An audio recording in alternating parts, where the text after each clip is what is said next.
तो क्वेश्चन है, is the mass of a body is affected on charging. तो हमें पता है कि जब भी चार्जिंग की बात आती है तो वहाँ पे कहीं ना कहीं फ्लो ऑफ इलेक्ट्रॉन्स की बात होती है, यानी कि इलेक्ट्रॉन्स आइदर डिक्रीज हो रहे होते हैं या फिर नंबर ऑफ इलेक्ट्रॉन्स इंक्रीज हो रहे होते हैं। तो अगर आप कोई भी ऑब्जेक्ट कंसिडर करते हैं, सपोज आपने ऑब्जेक्ट कंसिडर करा स्फेयर, तो इसके मास की बात की जा रही है कि अगर चार्जिंग कर देते हैं तो क्या उसके मास पे कहीं ना कहीं इफेक्ट होता है। तो अगर आप नोटिस करो तो इसको न्यूट्रल कब कहेंगे, अगर इसमें number of electrons equal to number of protons हो, यानी कि यहाँ पे चार्जिंग से पहले जो मास था इस स्फेयर का वही मास चार्जिंग के बाद होगा, राइट। तो यानी कि यहाँ पे नो चेंज।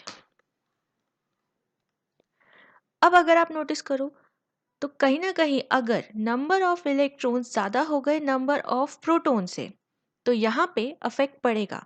क्यों अफेक्ट पड़ेगा? क्योंकि हमें पता है मास ऑफ इलेक्ट्रॉन होता है 9.11 into 10 to the power - 31 kilograms या फिर 9.109 into 10 to the power - 31 kilograms.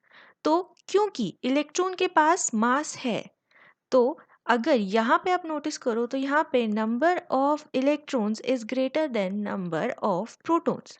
तो यानी कि चार्जिंग से पहले इसका जो मास था, चार्जिंग के बाद इसका मास इलेक्ट्रॉन्स ज़्यादा होने की वजह से इंक्रीज हो गया, क्योंकि इलेक्ट्रॉन के पास खुद का मास होता है। सो दैट मीन्स इसके अंदर मास इंक्रीज होगा। अब यहाँ पे अगर आप नोटिस करोगे तो नंबर ऑफ इलेक्ट्रॉन्स कम हो गए नंबर ऑफ प्रोटॉन से, तो यानी कि यहाँ पे इलेक्ट्रॉन्स डिक्रीज हो गए। तो अगर इलेक्ट्रॉन्स डिक्रीज हो गए यानी कि चार्जिंग से पहले इसमें जो मास था वो चार्जिंग के बाद अब कम हो गया, क्योंकि इसमें इलेक्ट्रॉन्स कम हो गए, तो यानी कि मास डिक्रीज हो गया। So yes, the mass of an object is affected on charging because electrons have definite mass.